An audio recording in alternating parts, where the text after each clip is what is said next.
നമസ്കാരം. ഞാനിന്നേ പറയാൻ പോകുന്നത് എറണാകുളം മരട് എന്ന് പറഞ്ഞ സ്ഥലത്ത് ഒരു ടാക്സി ഡ്രൈവർ അതിൻ്റെ അച്ഛനെ ഒരു വാടക വീട്ടിൽ ഉപേക്ഷിച്ച് പോയി എന്നും പറഞ്ഞൊരു വാർത്ത ഞാൻ കണ്ടു മാതൃഭൂമി ന്യൂസിനകത്തേ. സത്യം പറഞ്ഞാൽ എനിക്ക് സങ്കടം തോന്നി. നമ്മളും ഓരോ അച്ഛൻ്റെ അമ്മയുടെ മക്കളല്ലേ അല്ലേ?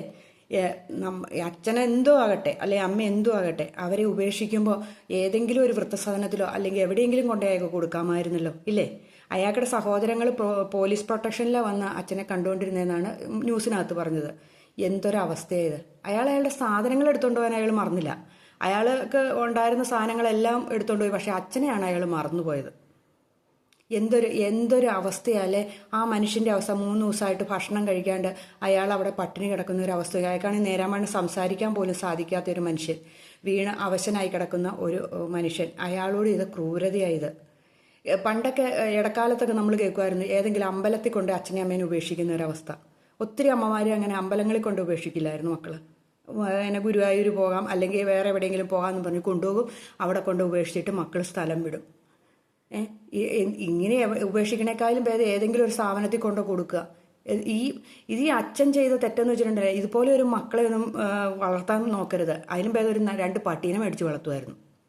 ആ പട്ടിക്ക് അതിൻ്റെതായ ഒരു നന്ദി സ്നേഹമൊക്കെ കണ്ടേനെ. അല്ലാണ്ട് ഇത് കൂട്ട് മക്കളെ വളർത്തിയിട്ട് എന്താ കാര്യം ഇരിക്കണേ? ഈ മക്കൾക്ക് ഇത് കൂട്ട് ഇനിയിപ്പം ആ മക്കൾ കൊണ്ടുപോയാൽ തന്നെ ഈ അച്ഛൻ്റെ അവസ്ഥ എന്തായിരിക്കും? അയാളെ നോക്കുന്നു വല്ല ഉറപ്പുണ്ടോ?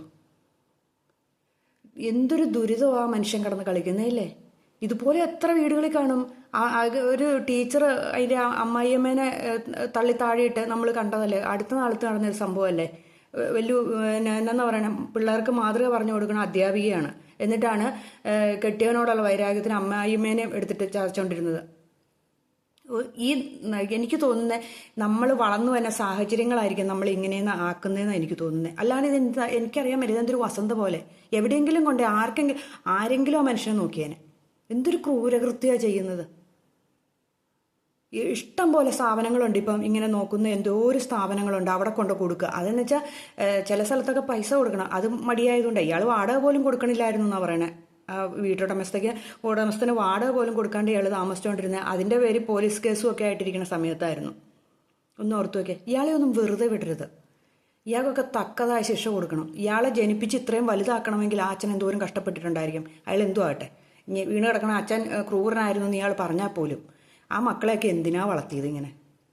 ഇങ്ങനെയുള്ള മക്കളെ വളർത്താണ്ടിരിക്കുക ഭേദം. സത്യം, സമൂഹത്തിന് ഒരു ദുഷിച്ച മെസ്സേജ് കൊടുക്കുന്ന മക്കളാണ് ഇവരൊക്കെ. ഇവർക്കൊക്കെ തക്കതായ ശിക്ഷ മേടിച്ചു കൊടുക്കുക വേണ്ടത്. ശരിക്കും പറയാം, നമ്മളും ഓരോ അച്ഛൻ്റെ അമ്മയുടെ മക്കളല്ലേ? ഒന്ന് ഓർത്തു നോക്കി. എന്തൊരു ദുരിതമാണ് ആ അച്ഛന്. അയാൾ കൊടുത്തിട്ട് അയാളുടെ പെട്ടിയും കിടക്കിയൊക്കെ ആയിട്ട് അയാൾ രക്ഷപ്പെട്ടു. ഈ അച്ഛൻ അവിടെ കിടക്കുന്നു. അയാളുടെ സാധനങ്ങൾ അയാളുടെ പിള്ളേരെയും കൊണ്ടുപോകാൻ അയാൾ മറന്നില്ല. അയാളുടെ അച്ഛനെയാണ് അയാൾ മറന്നത്. എന്തൊരവസ്ഥ! ഇതെങ്ങനെ പറയാതിരിക്കും?